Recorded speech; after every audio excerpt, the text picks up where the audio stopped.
To the Power 2 here on College Football Addiction. TJ Pittinger, Tom Hannifan, Cole Thompson.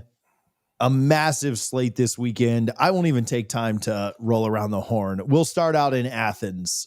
Maybe I'm doing this wrong. Maybe we should do it. Let's go, baby.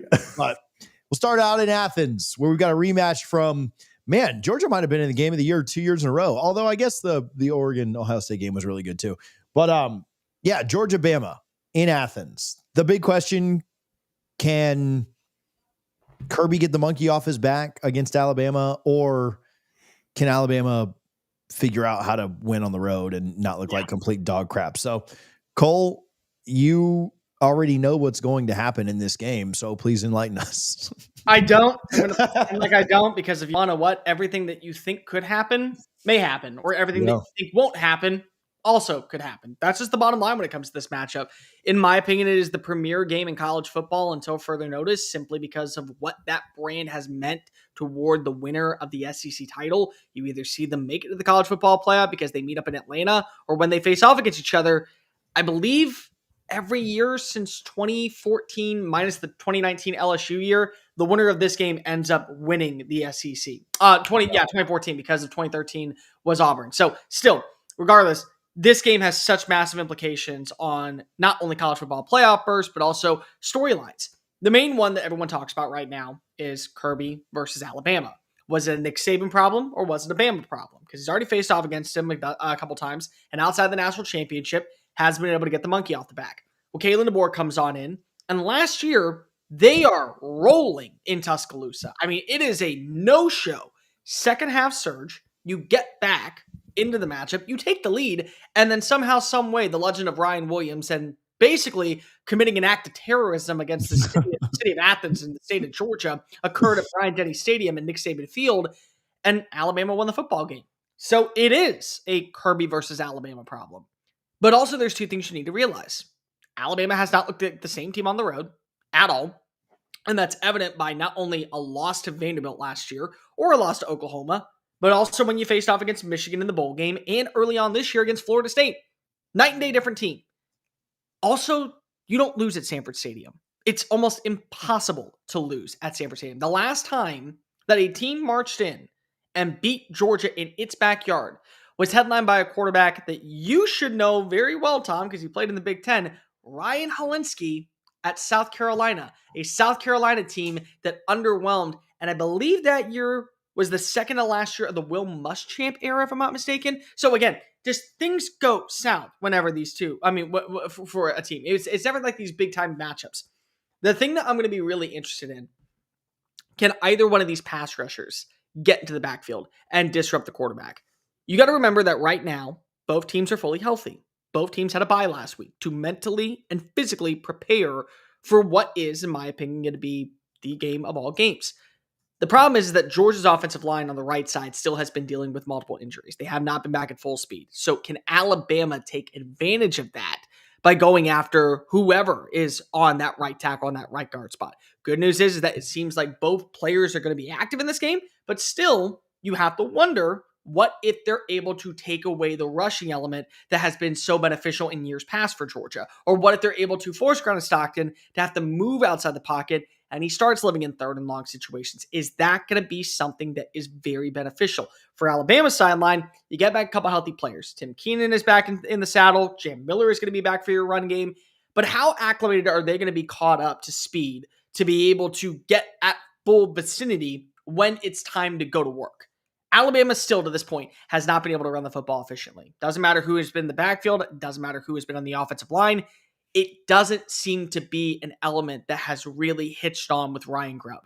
And the thing is that Ryan Grubb, as an offense coordinator when he was at Washington, he had good running backs. They usually just like to pass the football. And one thing that really ruined a lot of the positivity with his traction in his career when he was at the Seattle Seahawks was he passed the football on drives when they really wanted to run. And ultimately, it led to his firing and reuniting with Kalen DeBoer down in Tuscaloosa.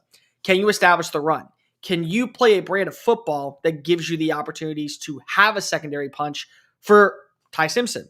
Simpson has been one of the most accurate and one of the most prolific quarterbacks in college football since the game against Florida State. I think he's 41 of 46 with 8 touchdowns and 0 turnovers. He's been everything that you want in a quarterback. And he's built a rapport with this wide receiver core outside of just Ryan Williams.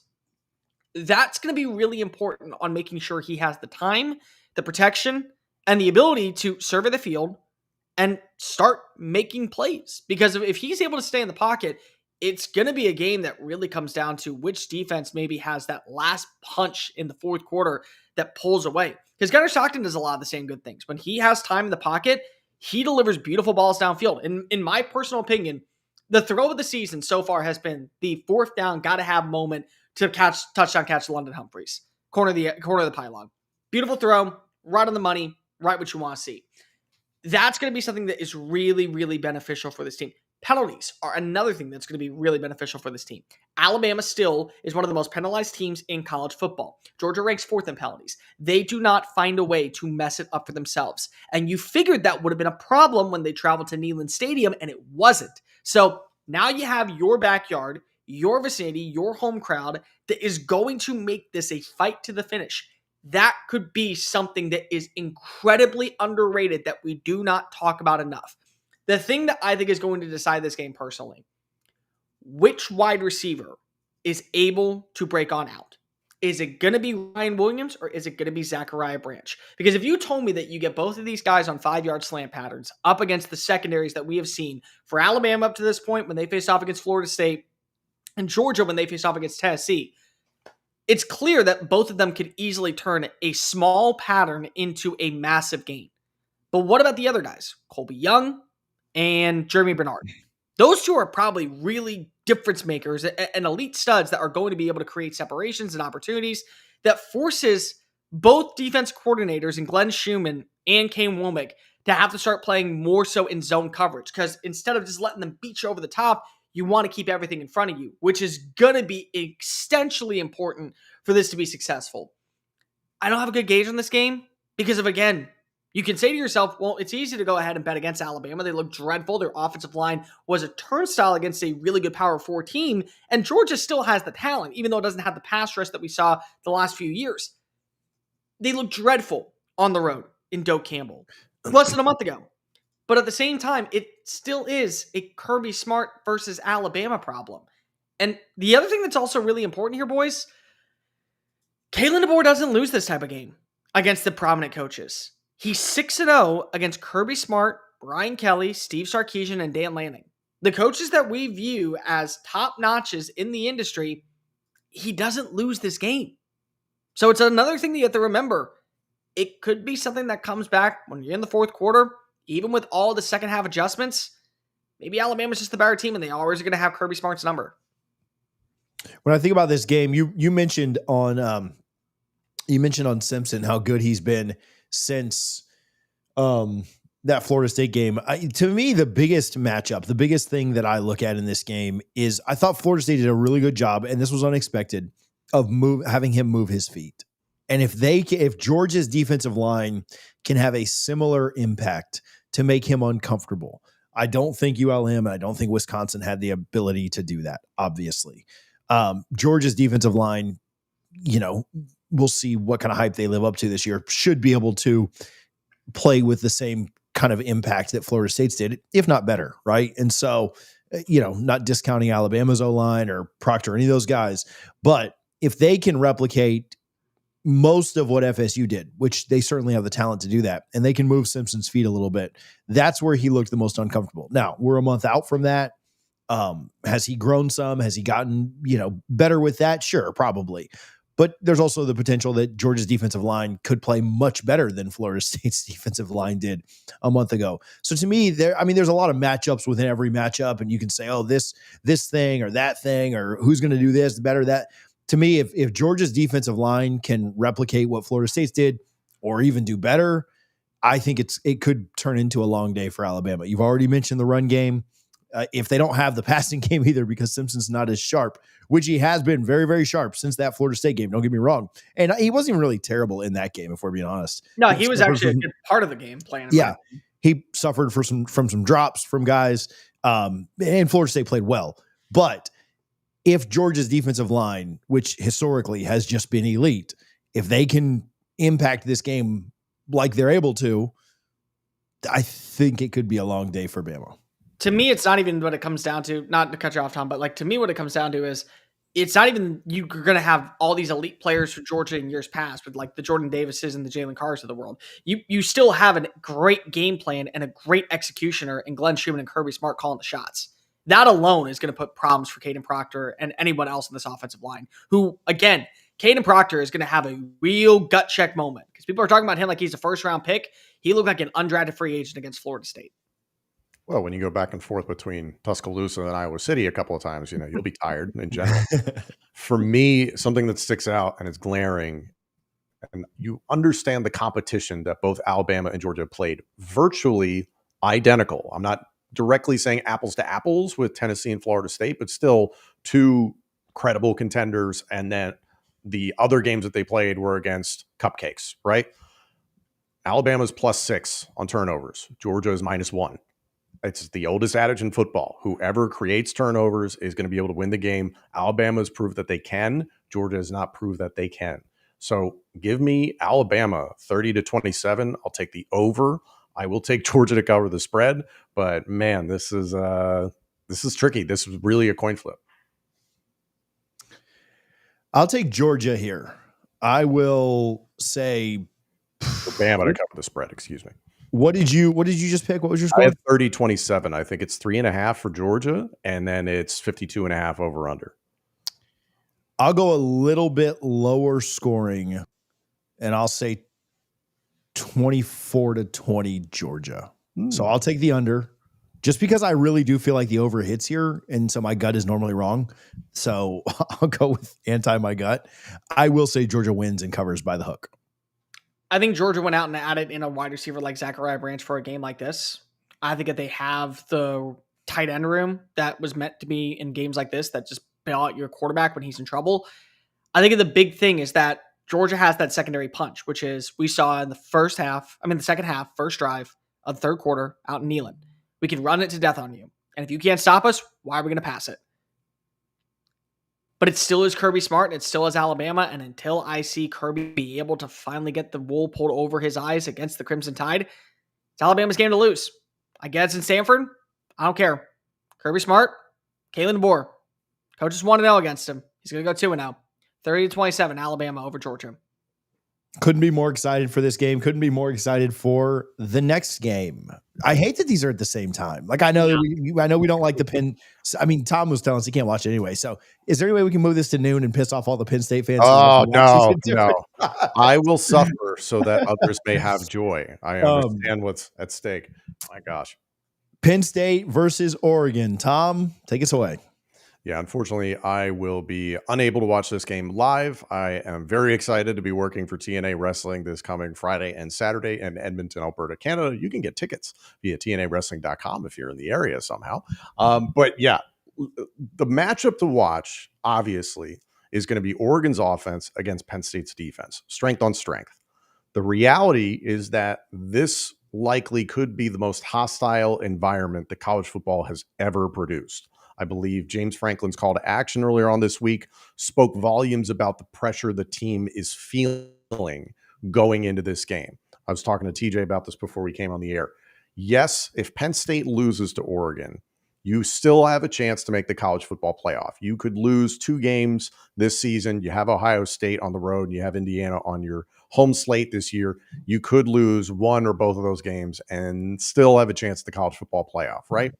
However, this is the opportunity for Penn State to prove to the entire country that they are for real in 2025. If you lose to Oregon at home with maybe the most hostile whiteout crowd ever created, then everybody is still going to doubt Penn State into the playoff, and there won't be that confidence booster that Penn State desperately needs on a year where they're trying to win a national championship. Imagine the good this could do for James Franklin's confidence and his coaching staff. Imagine the good it could do for Drew Aller, who desperately needs the confidence boost after a head-scratching start in non-con with one of the lowest QBRs in all of college football. There's been plenty of talk from Penn State internally of saying, oh, well, we were just trying stuff out. We were rotating guys, working on our depth. But the truth is, Drew Aller didn't look very sharp. And you can talk about formations and rotations and depth and all that stuff. You either look sharp or you don't. So this is put up or shut up time. Penn State's offense, I expect to attempt to get out ahead quickly, early. James Franklin has said it. They want to start fast. You potentially have a quarter and a half until a quarterback like Dante Moore starts to be numb to the whiteout situation. My co-host on State of State, a Penn State football show, Justin King, has said it usually takes a quarter and a half for a good quarterback to get used to it because it's just sheer noise. It's chaos. So Dante Moore, I think, with all the weapons that he has, they will be able to score. My concerns for Penn State is if you don't run the football effectively, which evidence would suggest that they should be able to do that against this Oregon team based on the sample size we have thus far. If you can't get out ahead and this game gets put on Drew Aller, Penn State's not going to win. Drew Aller has had very small sample sizes of where he can play hero ball, where he can be Superman, and he can throw Penn State back into a game. But that was when he had a unicorn like Tyler Warren last year on the road at USC and nearly pulled off the comeback victory against this Oregon team, the Big Ten championship game. It's in him. I don't think Penn State wants to play that game where Drew Aller is the reason why you win. Penn State is going to do what Penn State has always done, attempt to run the football very, very well. I think there's opportunities to be had with this defense for Oregon. There's opportunities in the secondary. This is not the greatest secondary that Oregon has ever fielded. So there are going to be chances for a revamped Penn State wide receiver core to take advantage. But this is as much of a coin flip, in my opinion, as Alabama and Georgia is. And all of the pressure is on one side. And it's entirely Penn State to prove to everybody that they are not fraudulent here in 2025. Tom, does the way that Oregon, nobody's played anybody great, but does the way that they've dominated games worry you, or is that just stylistically more of what they do where Penn State's just tried to get out of games? As somebody who watches a little more closely, does that kind of give you some pause in this matchup? It does and it doesn't, because as the season goes on, inevitably you learn more about every single team. I think there's a lot of people, we'll talk about Illinois, USC later, but the immediate reaction was, Illinois stinks because they got blown out by Indiana. But we really don't know enough about Illinois. We're going to learn more as the season goes on. The same thing with Oregon. That Oklahoma State win looked a little bit better a handful of weeks ago, didn't it? And then we realized that this is maybe the worst Oklahoma State team in decades. And the fact that they're in the Big 12 doesn't really mean anything. I think Oregon going on the road to Northwestern was telling, in that Northwestern isn't nearly the road environment that Penn State is going to be. But still, Northwestern in that game averaged, outside of a 79-yard rushing touchdown, 3.6 yards per carry. Oregon State averaged about 4 yards per carry in the first quarter of the Civil War this past weekend, but then Oregon put the clamps down. Inferior competition in all these games. So there's still a lot of we really don't know about either team. I think what's been shown thus far is that Penn State has the ability to turn you over defensively. They will be able to get pressure. It's going to look a little bit different than it has in the past. There's no Abdul Carter unicorn running around on defense either. I think you're going to see a lot of different looks from Jim Knowles, not just man, zone coverage. He's going to try and mix things up to confuse Dante Moore and company. Oregon has the weapons. Once again, every single year, they just seem to reload at that position, even with guys going down. They seem to have the right pieces there. But yeah, man, I don't necessarily think what you've seen from either team should give you a very clear indicator one way or the other that, this team is fantastic when it comes to this, or they're horrible when it comes to this. The truth of the matter is we just don't know. We're going to get our answers on Saturday night. Let's just be thankful that we have a whiteout game actually being played in conference in a right location. Like, that's a good thing. That's a great thing that we actually get to see on our television screens for like the first time in what has it been, Tom? Decades, ages? The first time Penn State's whiteout game has been at night against legitimately his best home opponent in 6 years. Yeah, and that feels like even longer than that if we're just being completely honest. We have to say the quiet part out loud, and you two haven't mentioned it yet. James Franklin's 4-20 against the top 10 teams in AP poll. He is. So he's got to win this one. He's got to find a way to get the job done. What's going to be really interesting, and you didn't bring this up, I think, enough, but what's left in the tank for Andy Koltnicki in this offense? Because you're not going to really show that much when you face off against FIU or when you face off against Villanova or when you have the season opener. Who was it against again? Nevada. Nevada. Like you're not going to be able to show all those things and like say, this is who we are as a team. Well, it's Oregon. So you better have saved some of those tricks up your sleeve and be able to get ready to put yourself in a position to where you are viewed as a legit threat to win the national title. Because for most of us, we've been underwhelmed against inferior competition, but we also can say it's inferior competition. Who cares? You get a win. Now you get to go show up against the big boys. And what's interesting to me is that you have Jim Knowles, which is the ace in the hole from Penn State's perspective. Jim Knowles had 2 different game plans, and he learned from his game plans facing off against Will Stein last year when he was at Ohio State. First game went down to the wire. They gave up a late touchdown. Will Howard couldn't find his way into the end zone. Oregon wins the football game. The next time they face off against each other in the Rose Bowl, night and day different defense, night and day different team. So you know what works and what doesn't for Will Stein's offense, and you as a coordinator understand what are some strengths to your team that you're going to have to combat and show on out to be able to slow down a Dante Moore. It's a young Oregon team playing on the road for the second time this season against a veteran Penn State team that, let's also remind everybody, is coming off of a bye. They're fully rested, they're fully healthy, and they're going to have 2 weeks to game plan for this matchup. That is crucial. You already brought it up with Drew Aller. It does come down to Drew Aller. It does. You went out in the offseason, you brought in all these wide receiver transfers, Kyron Hudson, Trevor Pena. You also brought in Devontae Ross. You have good tight end play. You know you can run the football. Oregon currently right now, if I'm not mistaken, ranks 50th against the run this season. So Katron Allen and Nick Singleton are going to eat. They're going to be able to get their yards after contact, and you're not going to steer away from it if given the opportunity. To me, though, you have to be able to throw that punch. You have to be able to show that you have a quarterback that can get you to that next stage. Because even though Will Howard was never going to go off to become an elite NFL player, he showed you in the critical games, I can deliver and get that throw. I can deliver and make that play. I can step on up and be the reason why we're talking about a win instead of a loss and rejuvenate myself when we face off against a team. That's what you need to see from Drew Aller in this game. He's like 2 of 10 on explosive plays this year of 20-plus yards downfield. Been a lot of dink and dunk. Andy Kalinicki, again, I can't preach this enough. You better have saved something in the tank because I can promise you Will Stein has saved some stuff in the tank when he faced off against Montana State and Oregon State and Northwestern and Oklahoma State. He still has some stuff hidden away to where they're waiting for Corian Moore to win one-on-one battles against A.J. Harris or whoever he's going up against and just let it fly. Dante Moore, big-time gut check for you. Let's see if you legit can make it into New York City like your 2 predecessors before you. But also, again, hate to breathe very bad news. This all also comes down to 2 people, in my opinion. Has nothing to do with Oregon. Oregon, you can lose this game, and you'll be fine. You'll still make it to the college football playoff. You'll still be in the hunt for a Big Ten title. This comes down to James Franklin, and it comes down to Drew Aller. It's gut check time, boys. Are you ready to finally live up to the expectations? Cole, you got a pick in this one? It has to happen. Like, it has to happen. It has to. It finally has to happen. Like, we cannot be sitting here talking about James Franklin once again fumbling the bag. Young Oregon team that hasn't had a bye week, that's coming off of yet another game where they had to kind of show out a little bit more of their offense. You had time to prepare. You had time to rest. I'm going to take Penn State. I think it's going to be 31 to 23 final score.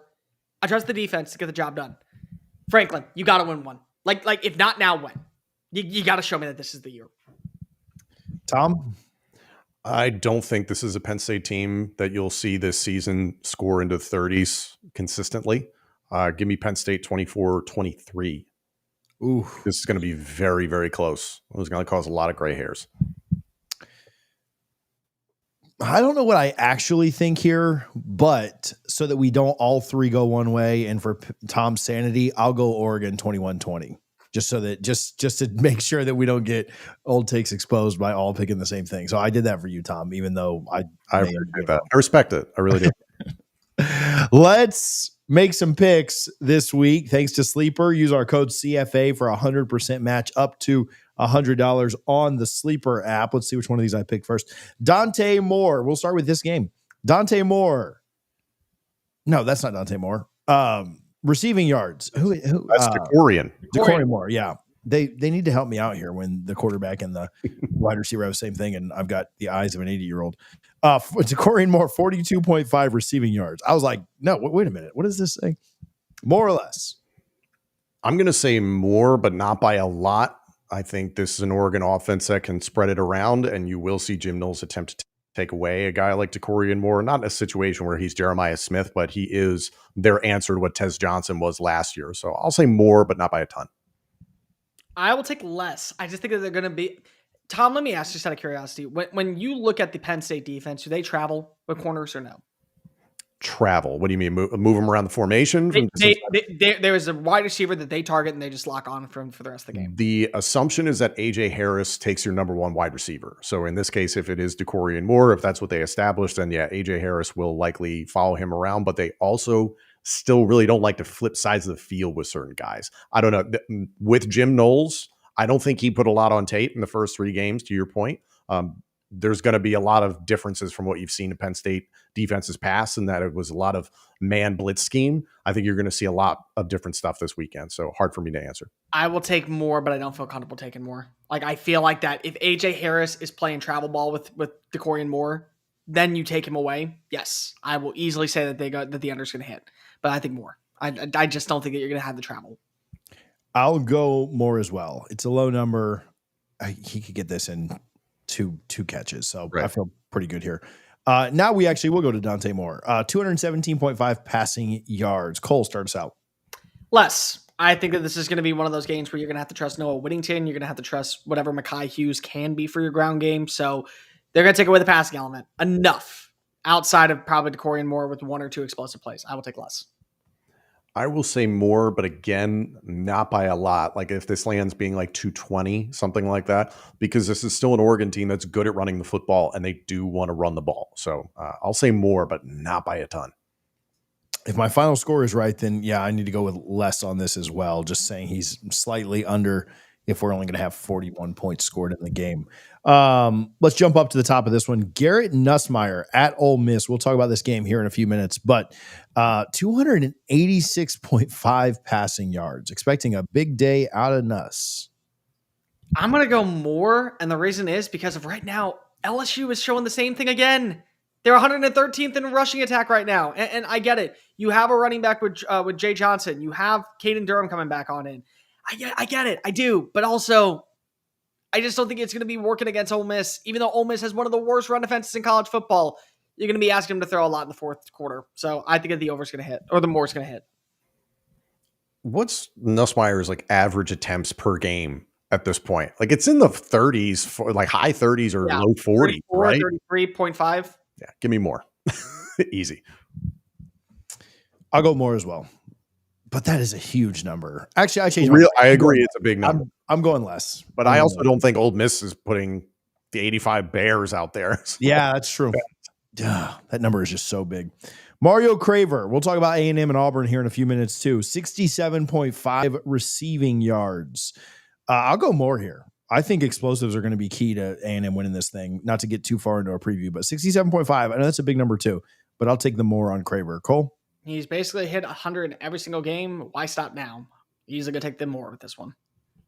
Kind of using the Oklahoma-Auburn game as a scale. More. Give me more. Let me flip over real quick. And we've got a few more. Ty Simpson, 1.5 passing touchdowns. We talked about Bama, Georgia just a few minutes ago. I will go more. And the reason is because I think Joey Aguilar gave you a pretty good blueprint on where to look at your deep shots down the field, how to take your advantages. As long as he has time to throw, he's delivering and he's surgical at this point. So why not go ahead and continue to bank on what he's been doing best? Give me less, almost just to be a contrarian. And it's like, if he gets one, I expect one. Maybe throw him one with his legs. Who knows? Yeah, I have not had a lot of luck when it comes to passing touchdowns because started in week 1 and then happened last week too, where I lost a couple because guys got tackled at like the 1 yard line. I'll go less here as well, which means the more will hit. So if you're taking this, take the more because TJ took the less. Okay. Gunnar Stockton, 216.5 passing yards against Alabama. Tom, I'll let you go this one. I think I'm going to say more, but again, kind of like Dante Moore, I think it's not by a ton. I still think you're going to see Georgia be committed to the run in this game. At this point, I know Ty Simpson's been on a roll, but like we've talked about the competition, I trust Gunnar Stockton more going into this than I do Ty Simpson. So give me more. If you would have told me 2 weeks ago I'd be making this play, I'd call you an idiot. But then you watch him throw for over 300 yards against Tennessee. And Tennessee's defense is not near as good as I think Alabama's defense. No. But still, Alabama's defense has not impressed me in a lot of ways. I will take the more as well.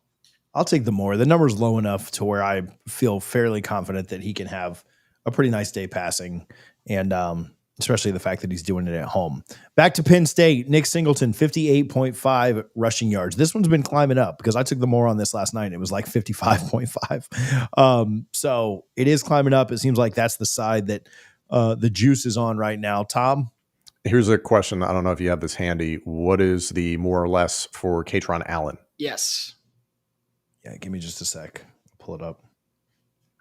Oh. And I'll say this while you're pulling that up. I trust Katron Allen far more than I trust Nick Singleton right now. Nick Singleton in his senior year is figuring out how to play the position of running back, which should scare you as a bettor. Now, he is still one of the most dangerous football players in the sport right now, but he is a 100-meter dash sprinter. If you touch him, he will go down. So I don't have a ton of trust in Nick Singleton, but he does have that home run ability. So I think that's maybe where this is coming from. TJ, what do you find?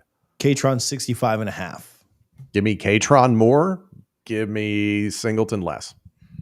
I 100% agree. I think this is the Katron Allen game, not the Nick Singleton one. Let me be clear. Katron Allen has been the number one running back for Penn State in productivity since middle of last year, and that gap has widened. Yeah, I'll bet both sides of the line here. I'll take the less since I took the more last night and hope he gets like 56.5 yards so that I can. And he could do that in one carry. He does have that ability. Yeah. It's predicated on no one touching him. So that's not the sport. Let's do one more and let's get out of here. Malik Benson, wide receiver, Oregon, 35.5 yards. We took DeCorian Moore's 42.5, but can Benson get off as well? I'll go less here. I never go first on these. I'll go less on this one since I took the more elsewhere. I'll say less. I think if you're going to look elsewhere for a receiving target, I think Kenyon Sadiq would be the next guy after DeCorian Moore that I'd be interested in. I think that they do a good job of covering Kenyon Sadiq and DeCorian Moore, so give me the more on Malik Benson. Just to be also contrarian and different from you guys. Make sure you check out Sleeper's terms of use for more details. Also, terms and conditions always apply. Use our code CFA for 100% match up to $100. Let's go back to the SEC. Auburn and Texas A&M this weekend. Can Auburn bounce back? What you got, Cole? This is a really interesting game that's kind of lost in the shuffle because there's no longer a number attached to Auburn's name, which also I find ridiculous. Auburn, you don't need to penalize that much by losing by less than a score out on the road in the Palace on the Prairie. I'm just sorry. The other thing that really sucks about this for Auburn is you lose a game, your morale is down. Oh, by the way, you get to go right back on the road and play in an SEC competition in another hostile environment known as Kyle Field. Have a lot of fun with that one. So what are some key elements that are going to be really important in this game? For Auburn, you got to start off fast. I mean, you do not want to be playing from behind and living in the world of where you're going to have to trust Jackson Arnold to throw the football. I thought that there was a lot of positivity with his overall metrics. There were some things that he's got to work on: pocket awareness, understanding when to break on out and avoid the sacks. A&M doesn't have as elite as a defensive line, but they have a defensive line headlined by Cassius Howell that can win its one-on-ones and get in the backfield and disrupt the play mechanism. So that's going to be something to monitor. I think that the other thing is that you want to play your version of football. You have got to be able to slow down the tempo and be able to win with these long stalling drives that puts a lot of pressure on Marcel Reed to kind of have that up-tempo attack. So like you could tell me that there was going to be a scenario where Jeremiah Cobb, Damari Alston, and Jackson Arnold run the football 61 times and you only pass it 13. It sounds boring, but it may end up working because two elements are going to be in your backfield. Number one, you're basically setting up 1st and 10 to 2nd and 4 to 1st and 10 to 2nd and 3 to 3rd and 1 to 1st and 10. So we're talking 15, 18, 19 drive plays, 6 minutes, 7 minutes, 9 minutes off the clock. That then forces Mike Elko and Colin Klein to tell Marcel Reed, we have got to go up tempo. You have got to be able to take the deep shots down the field. That's one. But the other thing is, that A&M this year has had its fair share of struggles of stopping the run.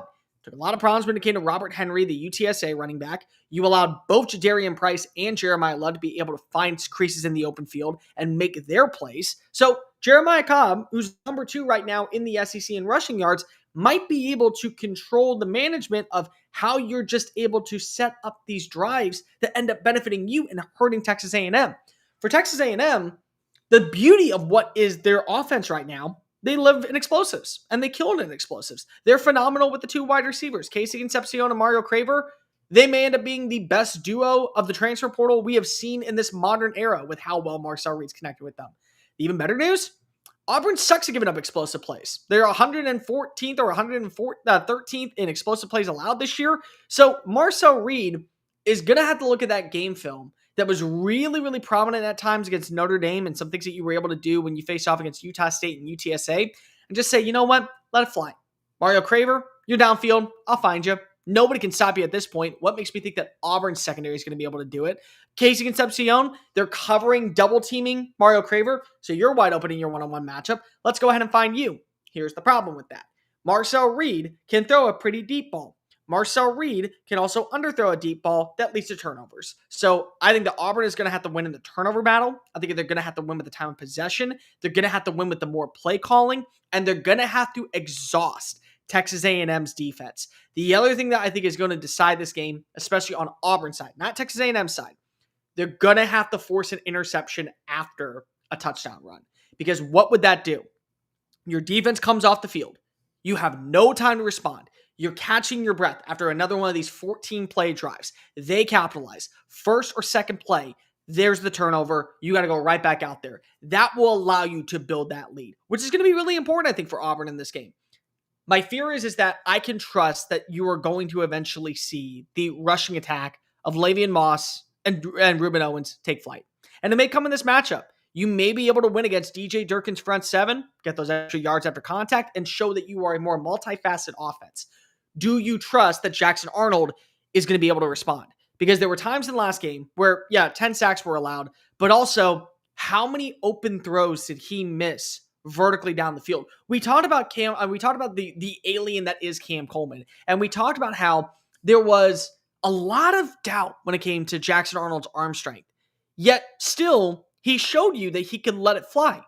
It was inaccurate, and it was way over the head of number 8. And number 8 would have had 3 touchdown passes, and they would have won the football game with or without the officiating saying, my bad, bro, on the Isaiah Satenga touchdown. We just would have won outright. I don't know if I can trust Jackson Arnold once again on the road. There's a lot of things that are going against him. There's a lot of pressure on him to have to deliver.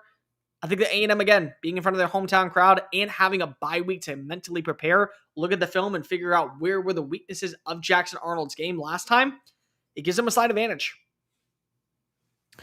Tom, we're moving kind of quick through this. Do you have a prediction in this one? Give me Texas A&M 35-31. Give Auburn covering, but still losing. Give me the over in this one. I like the fact that this is at Texas A&M. I think that's going to be a decided advantage, and a pair of back-to-back road games in conference like this. That's just tough for Auburn. I don't necessarily know if Auburn is like licking their wounds. I was very encouraged. Like, it's a small thing. Jackson Arnold walking off the field with his head held high after that game at Oklahoma, and obviously some controversy with the officiating in that game. I think it's a ticked off Auburn team coming into this game, but that's still a really tough place to play. I'm going to go a little bit bigger. No disrespect to Auburn, but it is just tough back-to-back weeks, and I could see this getting not out of hand, but not as competitive. 31-23. They win by 8. So give me A&M. Close enough, right? Like, not a blowout, but 31-28. Cole? I don't care if the jinx happens. I really don't. I trust A&M a lot more. They're healthier. The offense right now, I think, hasn't shown its entire force. And I also think that the defensive line is going to be able to get after Jackson Arnold. But I do have Auburn covering. I do have them with the plus 6.5 points. I'm going to take A&M 31-27 final score. Enough to feel like that. Again, you're trending upward, but also now you're sitting at 3-2. And you have 2 losses in conference play, and you still have a daunting schedule with matchups against Georgia, with matchups against Vanderbilt, matchups against Alabama to close out your season. Let's go on back to the Big Ten. Ohio State, number 1 team in the country. Is this at Washington? They have to go on the road for this? At Washington. It is a road game. Let's go, Tom. This one is interesting because I think Cole and I are in agreement that Washington is going to present a problem for a lot of Big Ten teams this year. Damon Williams, we both think the world of his ability. They just have that ability to jump up and bite you. There's just nothing that I've seen out of Ohio State at this point to make me believe that they will get bit this weekend. Washington and Damon Williams, 3-0 start. They've looked very consistent. Damon Williams is that dual threat quarterback who can give you problems, but I think this Ohio State defense is pretty damn good, man. I don't know. From what I've seen, even if it's the non-conference games, which have been easy, and they're coming off a bye, they've been able to rest, make that trip out to Seattle from Columbus. I just think Julian Sayin and company don't get tested a ton by this Washington defense. I didn't see Washington put up anything remarkable defensively so far this year. It's going to require a lot of Ohio State screw-ups. Julian Sayin making his first road start as the starting quarterback for the Ohio State Buckeyes. That can be a difficult place to play at Washington, but it's certainly not the most difficult in all of college football. I could see him maybe throwing one to Washington in this game. They have limited what Julian Sayin has done most of the season. They've kept his attempt number down, and I'm very happy with that, even though you have number 4 standing right there. You want to get the ball to Jeremiah Smith as much as humanly possible, but I could see this being a little bit of a struggle in the first half, but then I feel like it's Ohio State pulling away with it in the back end of this game. I don't know, Cole, if you have any counter to that. I know you really believe in Damon. Damon Williams has shown you that he can win through the with his legs and win through the air. Yeah. I mean, he's just done that. I mean, he has a 73% completion rating. That's impressive. He also has no turnovers through the first 3 games. And you can sit here and say, well, who have they played? All right, fair point. Who has Ohio State played since Texas? Which, again, you can flip on its axis. We haven't seen, since that matchup against one of the better defenses in college football, Ohio State be tested. There's a belief factor that you have in just this coaching staff currently out in Seattle, headlined by Jed Fish, who is a really good game plan. And he understands not only the quarterback position, but how to throw teams off of their first punch and make them win with multifaceted elements to their game. So that'll be something that I think is going to be really interesting in this. Can you slow down also Jonah Coleman? Because Coleman so far has been probably the most slept on, I think, offensive player in college football. And again, it's because of who have you gone up against? Well, doesn't really matter. He's averaging almost 8 yards a play. He also has he's leading college football in rushing touchdowns, and he's doing so with nearly half the amount of carries of other running backs that are in the same vicinity as him. So what he's able to accomplish is massive at this point. I think for Ohio State, it's all about making sure that the elements that you maybe wonder about in that matchup against Grambling and that matchup against Ohio, it doesn't come on display. Because the problem is those are teams that have certain elements to their staff that are just going to be there for the rest of the season. It's never going to beat you.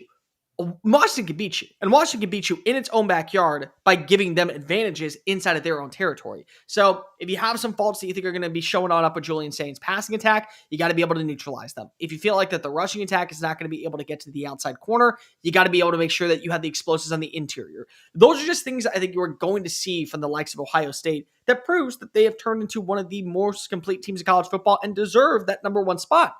I think on the flip side, all it takes is one major play. One thing in the first half at an ill-advised time for Washington to get right back in this game and make it down to the wire interesting. Because I do believe in Damon Williams, and I believe in this coaching staff. I believe in Denzel Boston.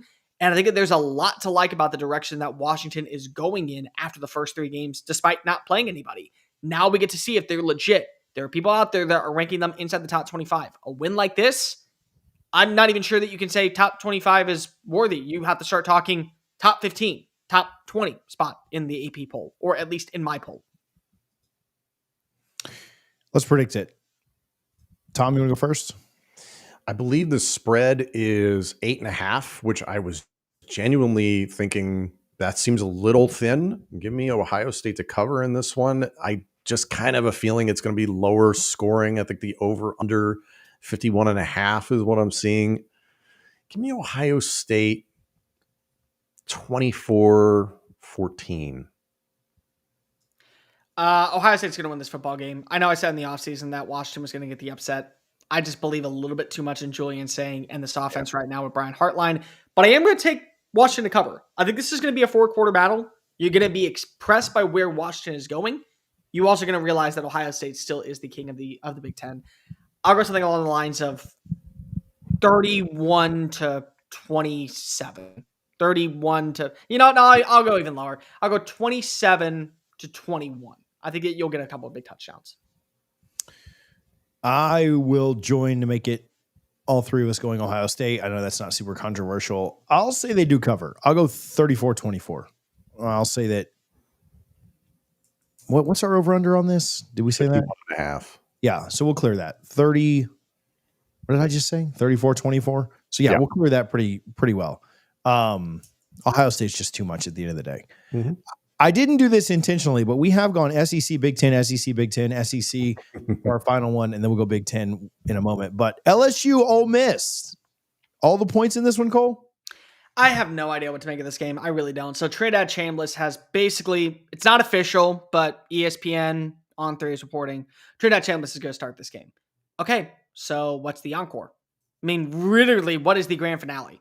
You came on in week 2. You didn't do much because you didn't have to. You were already winning against Kentucky. You came on in against Arkansas. You won a football game. You looked awesome doing it. You came on in against Tulane. You looked, again, awesome. Didn't miss a beat. Now you get to face off against an LSU defense. LSU, at this point, we don't know what to make of the opposing teams that they've gone up against because you figured that their defense was going to take a step forward, and it has underneath Blake Baker. It has been absolutely phenomenal on all different stages. Pass protection has been great. Coverage downfield has been exceptional. Pass rush has been pretty good. The run defense has been exceptionally well. But you'd also figured, well, you faced off against Clemson, so good offense. Nope. You faced off against Florida, so good offense. Nope.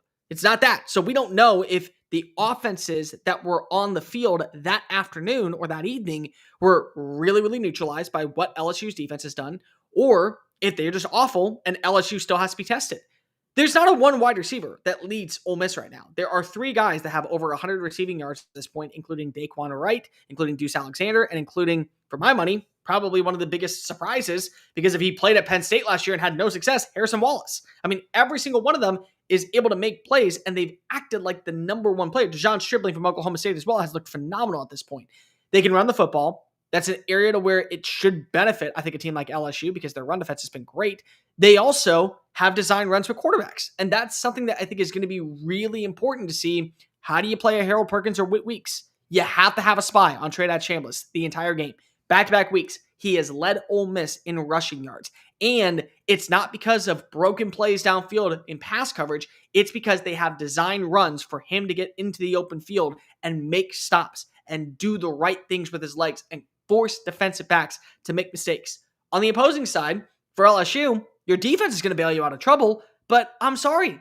It's, again, showing the same profile that we saw last season that made us all question if LSU could even get the ball rolling.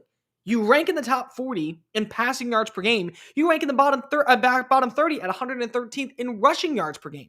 You can't run the football. And this is one of those games where I hate to be the bearer of bad news. The way that we talked about trusting last week, Jaden Baugh, how it would be inefficient to run the football against a defense like Miami, you should be able to run the football against Ole Miss. Ole Miss is 118th in run defense. They struggle stopping the run. They've struggled stopping mobile quarterbacks, and they've also struggled stopping running backs once they get to the second and third level of the defense. They also do a good job of pressuring quarterbacks into making mistakes. They forced Taylor Green to have to play outside the pocket and uncomfortable. They took away Jake Retzlaff legs. So if you are Garrett Nussmeier, you're going to be asked to do a lot in this game, potentially once again. The good news is you did it last year, and you did it in the fourth quarter with back-to-back touchdowns. One that was a gotta-have to Aaron Anderson to send the game into overtime, and the other one to Kyron Lacey on the first play of overtime to set up the win. I mean, that's what happened. You never led in this game last year and found a way to win. And that's largely due to what you had at quarterback with Garrett Nussmeier. So this game is really weird. I think what this is going to come down to is which quarterback makes the play with their specialty the most.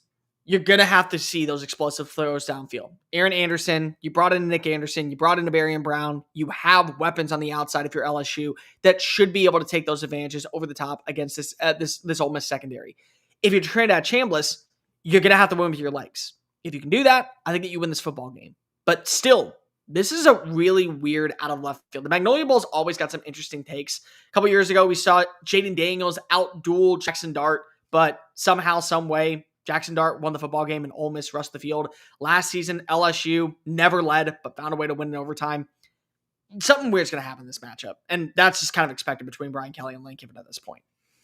This is a fun one. This is as fun as we think Georgia, Alabama is. This one is, maybe not the same type of implications, maybe not the same rivalry that happens, but this is one of the most underrated games. And I don't even really think it's that underrated.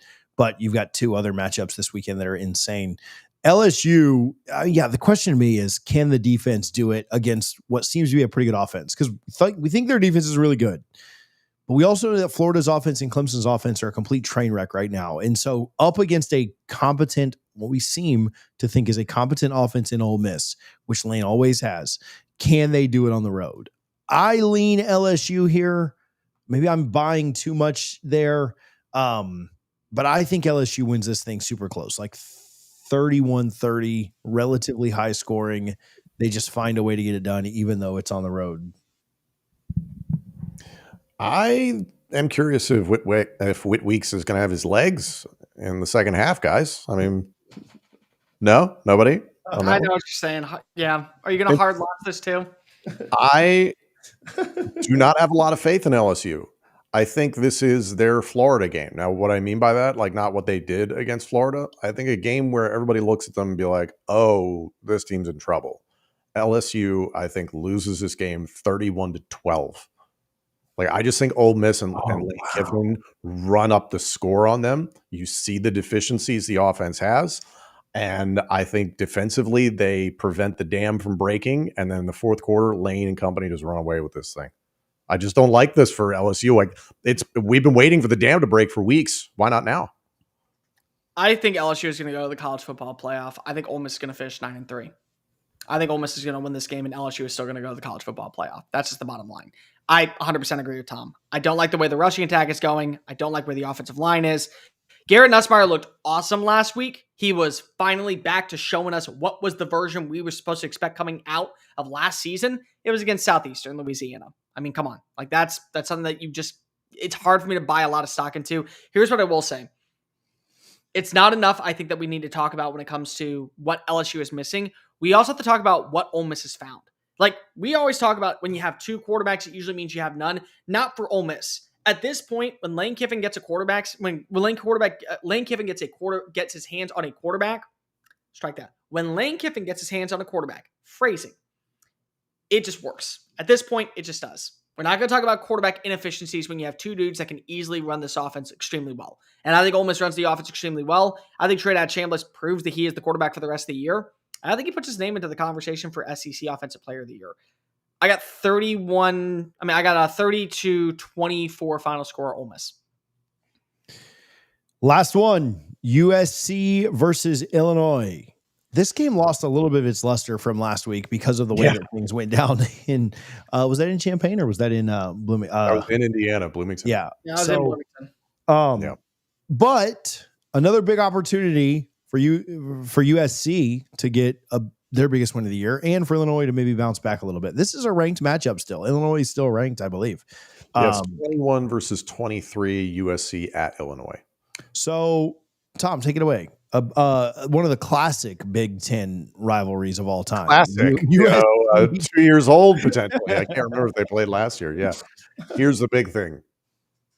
In the game against Indiana, Illinois lost 5 defensive backs. I hate this matchup. It could not be a worse week for Jaden Maiava and the USC Trojans to roll into town. I think being at home will give them a little extra juice. Luke Altmaier and company have not answered the questions in the passing game that people had once Franklin and Bryant went off to the National Football League, and it's not Luke Altmaier's fault. Also, that game against Indiana, Illinois was on the field 20 minutes less than Indiana was. So it is very hard to look at what Illinois put on tape against Indiana and say what they did well. They averaged 0.1 rushing yards in that game. Credit to Indiana. They smoked Illinois like a blunt at a frat party. That defensive line for Illinois is not good. That offensive line struggled. But it is kind of this syndrome that we all dealt with last year, and we're dealing with it again. If you get blown out by Indiana, are you cheeks? Or is Indiana actually good? So we're still kind of learning that, and maybe another year we'll be really educated, and Indiana's got some other games where they still have to prove themselves. Sorry, Hoosier fans, you have to. But I just really don't like this game for Illinois. I think Lincoln Riley has to resist the urge to have Jaden Maiava throw the ball 40 times a game because he feels like it.